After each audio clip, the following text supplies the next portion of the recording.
This is Killer Innovations, a show about ideas, creativity, and how you can innovate. Welcome to the Innovator's Garage, where you learn to create your next game-changing killer innovation. I'm Phil McKinney, and welcome to my garage. This is the garage where technologies and products used by hundreds of millions of people worldwide were created, and where I now help others go from idea to world-changing innovations. At the Killer Innovations Show, we are all about ideas, creativity, innovations, and encouraging you to take the risk and take that idea that's kind of rattling around your head and do something with it. So, summer is long over, and now we're getting ready to go into the fall. Now, I'm a big believer in internships. It really is a way for people to learn. Each summer, we bring in interns across a wide range of disciplines, both technical, legal, marketing. This year, we had interns on social media. And I'll tell you, this year's interns that I've had are very impressive. In some cases, pretty aggressive, too. Now, over the years, I've used interns to kind of be my pulse on what's happening in the education system. Now, in my previous role, previous to my current job, I would typically select 2 interns and have them stay at my house. My wife typically volunteers during the summer as a camp nurse and is gone that entire time. So I actually have 2 interns live with me at the house. They typically would not work for me directly. They would report somebody else within my organization. But it was always interesting because at night I was barraged with constant questions, such as, why do we do something a certain way? Why don't we do this, etc. Now, most people think I'm nuts for even doing this. However, I learn so much from engaging with the interns and in particularly having the interns live with me. And it's a process that I call reverse mentoring. So what did I learn? Now, while there have always been overachievers in the internship programs, there's always been those students who are just way over the top. The mass of students are really not being prepared for what I call the innovation or the creative economy. The world is shifting from an information knowledge economy, and that started, in the late 60s, early 70s, with the advent of computers becoming much more prevalent. And we're seeing this shift to the innovation and to the creative economy. It's about a workforce that can invent solutions to the world's problems. It's not about having people being able to manufacture it. It's about that inventing process. And for those that can invent, they will be the leaders. Now, to be successful in the innovation economy, students must have critical thinking skills. They must have problem-solving experiences. They need some form of entrepreneurship or intrapreneurship. Intrapreneurship being the person who wants to start a business within an existing business, such as a whole new product line, those kinds of things. They have to have confidence. They have to have confidence in their idea and the idea that they're going to present. And they need to understand the process to create an idea and take it forward all the way through the execution. Not a niche-y kind of, I'm very deep in one technical area. So, and these are skills that today are not being taught or not even being made available to many students. So how do you give future generations that experience they need? In my mind, we need to raise the visibility and prestige for our top academic students. We need to make it such that people want to be those kinds of students, not just take a little niche area and do a little bit of work in one deep technical area, but understand kind of the broad base. It's what I refer to as a T-shaped individual. They are technical or they do have some deep expertise, such as in social media or marketing, but they're also horizontal. They have enough experience across all of the different job functions and how businesses operate, and how do you launch businesses, and how do you come up with an idea, and how do you bring an idea to market. Hiring T-shaped individuals is hard. We tend to focus people on deep knowledge in one particular area. And particularly in the U.S., we suffer from kind of this test mentality. We've driven the decision criteria on which kids are going to be successful by how well they do on any given test. The result is that we are now producing the world's greatest test takers. And I've talked in previous shows about my work with the U.S. Department of Education and trying to transform this. Believe me, it is incredibly hard to do. But we need to get serious about preparing the students of today to be able to live, survive, and prosper in this information, or coming out of this information knowledge economy, moving into this innovation and creative economy.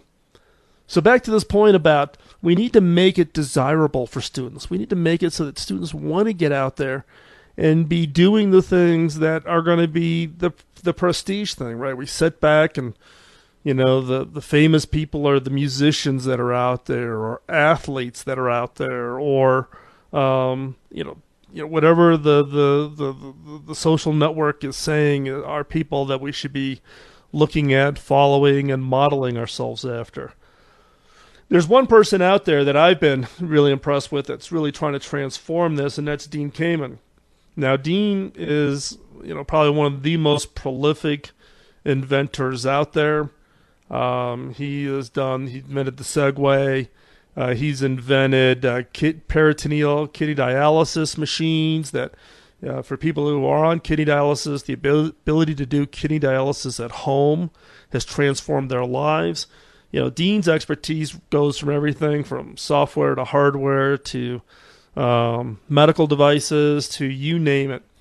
And Dean kind of saw this problem, and he went off and founded what is called FIRST Robotics. Now, the mission for FIRST Robotics is to inspire young people to be science and technology leaders, and it's by engaging them in mentoring-based programs where companies or scientists or individuals work with them to build kind of that science, engineering, and technology skills that inspire the innovation, that foster a well-rounded set of capabilities, including the confidence and the communications and the leadership. And basically, their sponsorships are done in the form of creating teams that build robots that compete against each other and that eventually compete on the national scale. Now, Dean and I have met a few times at different events, and and I can tell you, he is passionate beyond any scale about giving every kid the experience and opportunity to discover their passion, whatever it is. And he's not the only one. There are many programs and organizations out there that are about giving kids the opportunity. And in my case, I'm passionate in the form of internships, finding undergrad, graduate, postdoc opportunities to bring these students in, give them real-world experience solving real problems, and therefore get that experience of what it's going to be like when they enter that work world. Now, in some cases, I'm actually now working with high school students because in many cases, what I'm seeing in the college is they need more of that mentoring, more of that experience, even much, much earlier in their overall scholastic career. And so now I'm seeing where there's opportunities and more businesses need to find these opportunities to bring in these younger kids, the middle school and the high schoolers, those kids that show an aptitude for an area that you need within your industry, and then finding a way to encourage them, finding a way to give them those experiences so that by the time they get into college, they know what they want to do, and they know what those opportunities really are and what they can be. And so, in my case, the way I do it is I really focus on these internship programs, and that has been absolutely a phenomenal experience. In the case of Dean Kamen, he does it through his competitions, through the robotic competitions with FIRST Robotics. And there's others out there that are doing exciting and interesting things. And so key is if you're a parent or a grandparent, niece or nephew, find that program and plug your kids in. Find a way to get your kids involved in these programs so that they can figure out what they're interested in, what they're passionate about.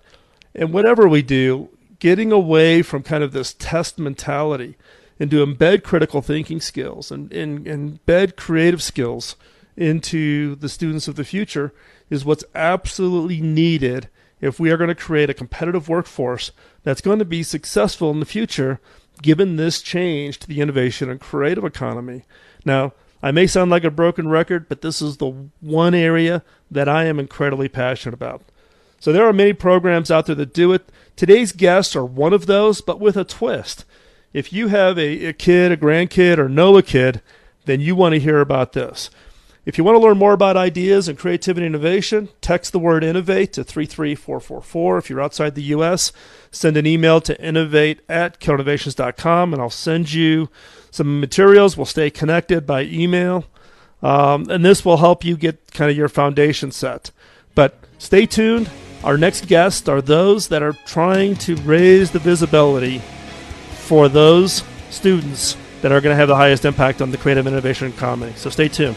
I'm Phil McKinney, and you're listening to Killer Innovations on the BizTalk Radio Network.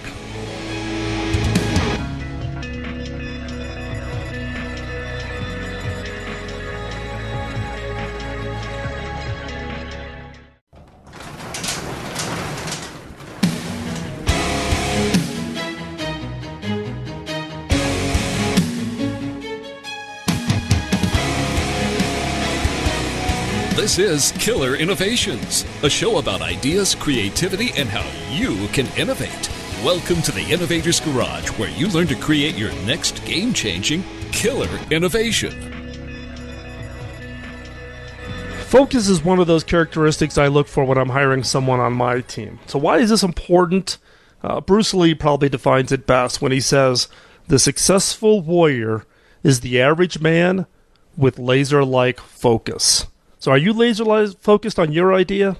I'm Phil McKinney, and you're listening to Killer Innovations. This is where we bring leading innovators to the show so that you can learn from them and take your idea and create a product or service that is game-changing. So today our guest is Peter Leone and Mark Vericione. They're the co-founders of a company called STEMLead. We'll get to that in a minute. But I wanted to give Peter and Mark an opportunity for you guys to introduce yourselves. So give us kind of that 60-second radio commercial. How do you introduce yourselves when you meet somebody at a dinner party that you've never met before? Well, thank you, Phil. As a young man, I started my career off in the United States Navy. I've had now 20-plus years of professional services experience supporting the federal government, providing scientific, engineering, technical, and advisory services. Most recently, my focus has been on launching STEMLead with a good group of other people, a new global online community, helping out to identify the world's most promising emerging STEM talent. Hey, Phil, it's Mark Vericione. I've been in the industry for 20-plus years, working anywhere from consulting and as an executive, just engaged in strategy and business and IT transformation, and most of my career driving innovation in startups across industries, and working with Pete in the past. Pete and I have known each other for about 20 years and worked together in a startup as well as throughout different interactions in the marketplace. But we're really focused on, the building blocks of innovation, which is STEM. So why do you think that STEM is so important for this transformation to the innovation economy? What is it that's got you guys so excited about it? Well, one of the things, and I'm going to let Pete elaborate on this, is, we really need to change the focus. And, as you had mentioned and we had talked about earlier, Pete and I, there's all types of communities for entertainers, for athletes, and so we really need to change the focus for those who are in a STEM career. And I'm going to let Pete elaborate on that. Well, as Mark was saying, there's a lot of communities, particularly for young student athletes, and these communities exist so these athletes can exhibit their excellence and share their knowledge, improve their performance, get recognized, establish a following, and be recruited and succeed. But there's nothing analogous for those kids who have a passion and brains in science, technology, engineering, math. So I think that a community with that type of focus is important. And I think also we know the NBA knew where LeBron James was early, well before he joined the NBA. And industry and academia and others need to have that over-the-horizon early targeting of the world's most promising STEM talent, no matter where it is. And I think that's what's most important. And give the audience here a little bit of background on what STEMLead is. So how do you, if someone who has no background, no experience in STEMLead, how do you describe it to somebody that you meet on the street? All right. STEMLead is a global online community deliberately designed for those individuals who have a passion and brains in STEM and want to get known and connect with people like themselves. On STEMlate, they can build an online profile, connect with people like themselves across 195 countries, 275 STEM areas. Interface translates in 64 languages. They could set up communities and collaborate. That's the kind of community that it is. You know something, Phil? One of the big things that we talked about a little bit earlier, and how STEM is really the building block for enabling innovation. Innovation is where we were trying to drive here with STEMlate. In STEMlate, you're allowed to, collaborate, communicate. There's a lot of peer-to-peer mentoring going on inside of STEMlate. One kid is working on a project, and another kid sees that globally or even in the U.S. and is encouraged, wants to be part of that or understand how that one student is going about creating what they're creating. So there's a lot of peer-to-peer mentoring in there. There's a collective genius. We talk a lot about crowdfunding. Well, this is crowd genius. So, as they're in there, kids are working together to communicate, collaborate, work on projects, and it's an unimpeded global innovation opportunity. And, you're using diversity of geographies, projects, experiences, cultures, types of kids, backgrounds, and so forth. So I think enabling innovation is really a key passion here with STEMlate. So what's the average age for a student that's currently on the STEMlate site? So let me back up maybe here for just a second, because I'm envisioning STEMlate as kind of being the LinkedIn version for STEM students. If I've got that right, what's the average age of the students that are on STEMlate today? Right now, the average age is as a high school student and in college. The earliest someone could be on STEMlate is the age of 13, and if you're under 18, you have to have parental or legal guardian permission to be a member. And so how many students are on STEMlate right now? Right now, several thousand, and from about probably 45 plus countries. Wow. Yeah, so it's really a global interaction. And, the other thing, too, is when you have an early stage in elementary school and junior high, kids are getting involved in STEM, and they're driven towards STEMlate. STEMlate's, the professionals of tomorrow. That's a community for those professionals of tomorrow. But the kids are getting involved early on, even in STEMlate, through other things, like Jason Learning, where we have a partnership, and some of the other partnerships we have with those discovery and enablers in interactive type of play and playgrounds out there.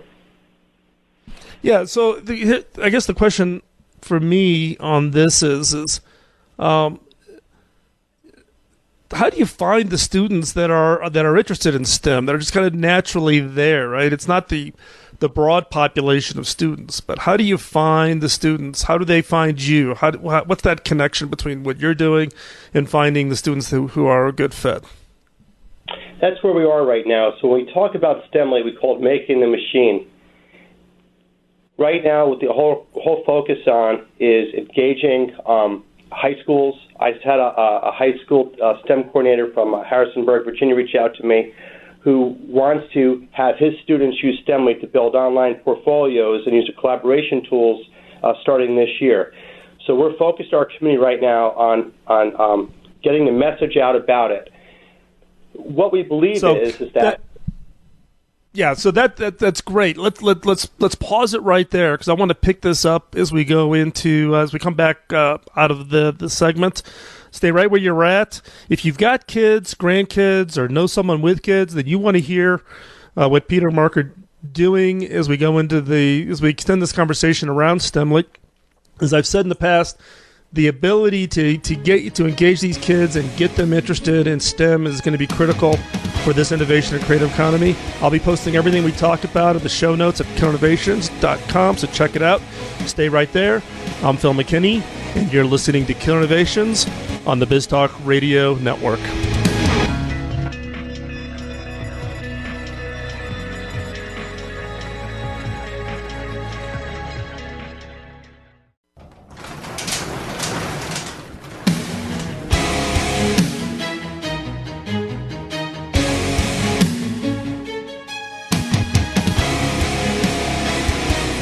This is Killer Innovations, a show about ideas, creativity, and how you can innovate.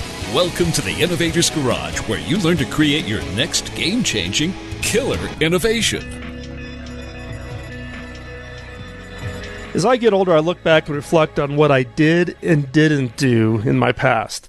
Now, this tends to be triggered whenever I hear the Mark Twain quote, 20 years from now, you will be more disappointed by the things that you didn't do than the ones that you did do. Now, I do look back and sometimes I wonder what would have happened if I had done X. So our guests today are really trying to help students today who are interested in STEM to get engaged early through middle school and high school and not regret the times and things that are wasted back in the school days, and get them prepared for this transition to the information, or from the information to the innovation economy. So let's pick up where we left off in the last segment, Peter and Mark. And one of the things I want the listeners to walk away with is really what can they do when it comes to thinking about STEM, and particularly around kids or kids they may interact with. So Mark, why don't you take the first one? What are those three things that the listeners can walk away with when we think about STEM? Well, Phil, I know your audience, you probably have some parents that are on board here, as well as some educators and just influencers all around. And they really need to be enablers. And when I say enablers, they themselves need to become STEM literate, have a good understanding of STEM, what it is, and where it is today in society. We do have a STEM society. And then they also have to help through the discovery stage. When I say discovery stage, I've got a lot of kids, and my kids are always asking me questions about marine biology or whatever it may be. And sometimes I kind of slowly blow them off just because I'm real busy, instead of spending some time with them and discovering, getting on Google, researching a little bit, spending a little time with them and educating them along the lines of some of the questions they have and some of that discovery stage. And then the other thing is, we really need to promote some of that experiential kind of the playgrounds. And I'm going to let Pete jump on that one. Well, there was a really great book that I read recently called Creating Innovators by Tony Wagner. And he talked about the 3 Ps. He talked about, play first. We have to get engaged children early, getting them to play and be exposed to things that are science-related. The second was getting them to build a passion. And the third thing, eventually to evolve a purpose to it. And I think a great enabler of that is there's so many children's science museums in this country, but there aren't enough. And you think of there's over 3,000 counties in the country, you would think of at least one major mall in every county would have a children's science lab where kids could go in there and they could play. I know some individuals here in Northern Virginia that are doing that, but that's one of the great ways we could start to, in addition to what they learn in the classroom, really help kids get exposed to science early. And so, as sort of a second takeaway, as we're talking about this experiential discovery centers and playgrounds, employers, and I know we have employers out there in the audience, but the employers kind of need to create this connection between academic and application. And how do you do that? Well, it's these internships, but I would say you call them a little more of an internship in the early stages when they're in high school or even junior high, and helping to understand what does a company do, the engineering aspect of things, getting them excited about it, creating passion around what a company in particular is doing, and then creating challenges for them. And at the same time, these employers are getting to discover who are those top 5 kids in there who really have a passion for STEM and are really going to move forward and are going to be the next enabler of innovation or a next innovator in that company. And so I think what has to happen is employers need to get engaged early on from a mentoring aspect, creating challenges, and just creating that connection between academic and application, real-world application, almost like the discovery and the experiential playgrounds. And then, I think it's an interesting point because back, years ago when not that long ago, but when I was in Silicon Valley, I served on the board at the Tech Museum in San Jose, and it's the Tech Museum of Innovation. And one of the things that we experimented at the Tech was to create what was called the Tech Challenge. It was corporate sponsored, and it was a problem statement that was given out to students. And it worked all the way from grade school all the way through high school, and it was scaled accordingly. So grade school kids delivered a certain element of it, and high school students did a much more bigger, more complex. And a couple of years ago, I was judging one of them, and it was on removing the plastic waste in the ocean. And so the little kids thought up, drawings and kind of highlighting the problem, whereas the high school kids actually created Lego robots to actually go off, and they had to skim a certain amount of material off of this big, huge pool as part of proving it. But just to watch those kids, the eyes, the passion, that energy was actually inspiring for me, right? Kind of us old, crusty old guys that have been in the innovation game for so long, we've become a little calloused over time. But watching these kids, it was just amazing. It was just mind-blowing. Well, what's interesting, too, is, with STEMly, it's an online community that allows for some of that discovery and for corporations and those in academia to interact with some of the kids and see what they're doing for projects. And not only encourage them, but, help them out along the way. It's interesting seeing some of these kids around the world who will take garbage and turn that little garbage into neat little innovations or renovations of things. And I think what happens is they get lost in the shuffle, and, there's an opportunity for companies to get in there, engage with these kids on some of the projects, help them to create more of an interest and a passion for it.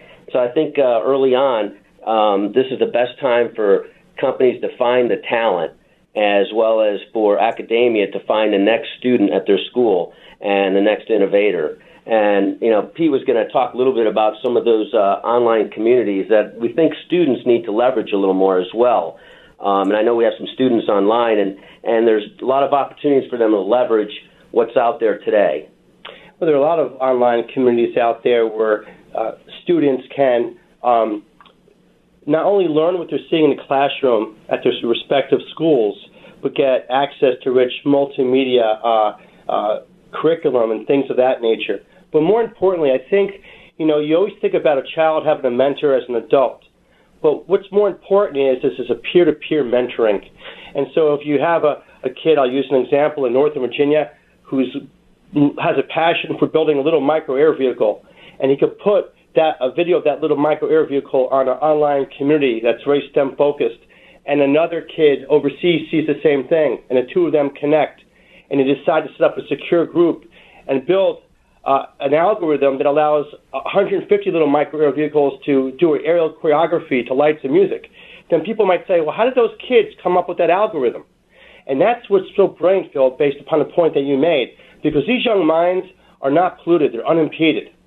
So, online communities where STEM-focused is where any good kid could bring where somebody might say, that's a bad idea. Well, let's see if that's a bad idea, because likely it's not. So here's the question for you. How do you guys have been working on launching STEMly. You've gotten some early traction with a couple, in the 1,000 categories of kind of students that are out there using it today. What's the biggest roadblock for STEMly to be successful? If you had to pick one big roadblock, what is it? I think what happens is many of these companies out there and even academia promote STEM but aren't really engaged. And there's a disconnect between promoting and really engaging. And I think what we need to do is have more of the people working in these companies to engage with students and engage in those communities and leverage some of that talent as well. And I think what happens is, everyone wants to hire the next talent, but not everyone wants to go out there and really discover the next talent. And I think what has to happen is you're going to have academia, you're going to have corporations out there, industry out there, start putting a little more effort into discovering STEM talent early on and engaging them early on. And I think that's the biggest roadblock we have. Everyone talks about STEM, but not everyone is truly engaged. I think Mark's very right, because, for anything to be successful, it requires a partnership. And there are many good, decent educators out there, but many don't have that practical, real-world experience. And I think... Yeah, and Peter, that's an interesting point, because some of them don't have that experience. And I think one of the things that we could all do is engage with STEMly. So Peter, Mark, I want to thank you for joining us. If people want to follow what you're doing with STEMLEAT, how do they find you? They could go and they could look at www.stemlete.org. That's STEMLETE.org. Great. Thank you very much. Thank you. Peter, Mark, appreciate you joining in. If you want to stay connected, text the word innovate to 33444 or drop an email to innovate@killinnovations.com. I'm Phil McKinney. This is Killer Innovations. We'll be right back with this week's killer question.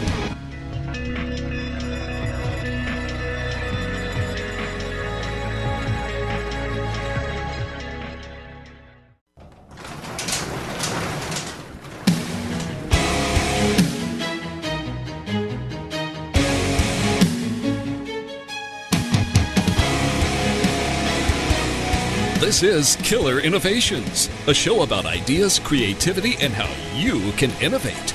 Welcome to the Innovator's Garage, where you learn to create your next game-changing killer innovation.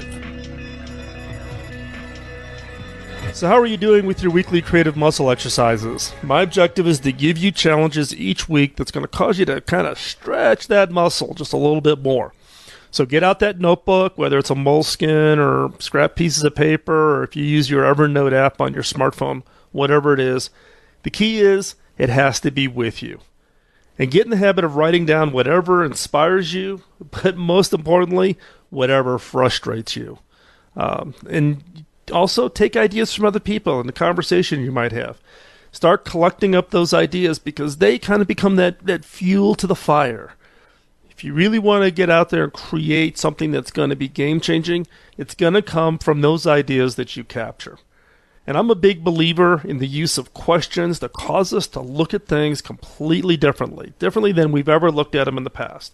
So what I refer to as a mind hack. It causes your brain to stop and then look at something completely differently, in a way that you've never looked at it before. So, what is this week's mind hack? The question is how will you identify and locate customers in 5 years? We all know how we do customers today. We kind of, the best practices of using Facebook ads or Google AdWords or Salesforce is going out there and calling on customers. But how will you identify and locate customers 5 years from now, right? So think back. Every hot trend reaches a point where I call kind of the Uncle Larry moment. Uncle Larry moment is when one of your older relatives announces that he's taken up something that seemed cutting edge, futuristic, and exciting up until that very second. So Facebook and Twitter no longer passed the Uncle Larry moment. MySpace passed it years ago, right? Things that we thought were hot, and now everybody's using it. It's critical to constantly reconsider and change the way you are communicating with your customers. Look at how you are finding them. How are they finding you? Are you applying an old world mentality to a new world technology? Don't rely on today's version of social media. The question you need to ask yourself is what is tomorrow's Twitter? And will you be able to recognize and embrace it in a timely fashion? The only way to really gauge which company will be the next thing and which will quickly disappear is to find out what the people around you are actually using. Now, for example, I knew Groupon, when it first came out, I knew it was going to be something to watch way before it went big. When I heard my wife mention it to 3 different friends within 24 hours, and my wife is not a techie. So how are you going to communicate with your customers as the way they communicate changes? So it's kind of like what, email to Twitter, Facebook Messenger, WhatsApp, Snapchat, Slack now being the hot instant messaging application. A few years ago, I heard a lot about companies reaching out to their customers through blogs. And now more and more people are abandoning blogs. Robert Scoble, very well known, futurist based in Silicon Valley, known him for many, many years, announced over a year ago that he was abandoning his blog. And he hasn't posted to his blog in over a year, right? So people are now even abandoning blogs. I'm not abandoning my blog, by the way. You can still find me over at my blog over at philmckinney.com. But there's a number of people who are just abandoning blogs. So to be ready for these shifts and changes, you or someone on your team has to be an early adopter. If there's just not going to happen within your corporate structure, then at least don't be a follower, right? Be an early adopter. Don't be a follower. Don't watch to see what's working for other people and then copy them a year later. Don't be the last corporation to get a Twitter account or ask people to like them on Facebook. You have to take some risks. You have to get out there. You got to try new things. I mean, I have accounts on probably every social media platform that either exists or has also gone out of business, right? Soon as something new comes on, I go stake my territory. I watch it. I post to it. I see what the level of engagement is. I see if any people who are following me are on there that follow me on these new platforms, and then I'll engage, right? But I'll have to tell you, probably 75% of those that I've tried have failed. But you got to get out there. You've got to be willing to experiment, because trying to figure out where your customers are going is going to be critical for your long-term success. So the question really is what are your customers going to spend their time in the next 5 years? How are they going to, if you look at a daily 24-hour clock, where do they spend their time? And that tells you where you need to be if you want to communicate with them. What new and emerging media is going to be competing for that time in 5 years? Some would argue virtual reality is going to be that thing that's going to be competing for time with future customers. Is it watching TV, YouTube, Netflix, listening to music, social networking? If you want to talk and reach your customers, you have to be where they're at. So what's going to be engaging, what's taking up their time? And then how will you find and communicate with your customers in the future? How do you find them? How do you discern what their likes and dislikes are? What are they willing to do with you? What is it that their likes are shifting? How do you track that? How do you find that? So again, this week's is how will you identify and locate customers in 5 years? So this week's creative muscle exercise is identify 3 ways to identify and locate your customer. How are you going to track them? How will you know where they're going? What trends are you going to be tracking? Figure that out. And then how will you find out what they are interested in? So get your notebook out. Set aside 15 minutes a day. That's not much time, but it could have a huge impact on you. Share your homework. Send it in. Send it over to phil@killinnovations.com. I'll take a look at it. I read every email. I'll send you back my thoughts on your ideas that you're working on. So the key here is just don't sit here and listen. Get out there and go do it.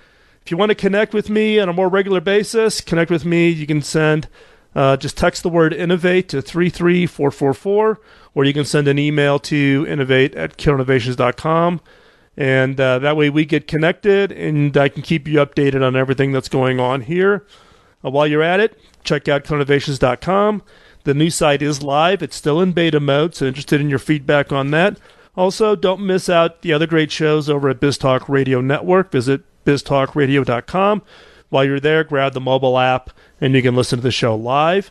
If you've got any new innovators that you think stories should be told, go ahead and drop me a note at phil@killinnovations.com. Today's show was engineered by Brandon, who has that tough task of keeping me on the clock.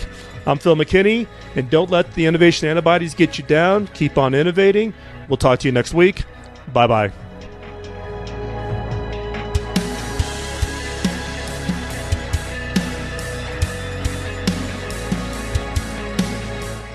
The opinions you hear on Biz Talk Radio are those of the hosts, callers, and guests, and do not necessarily reflect those of this station, Biz Talk Radio, its management, or advertisers. The information on Biz Talk Radio does not constitute a recommendation, offer, or solicitation to buy or sell any product or service. If you have any questions about Biz Talk Radio, contact us at 817-274-1609 or at biztalkradio.com.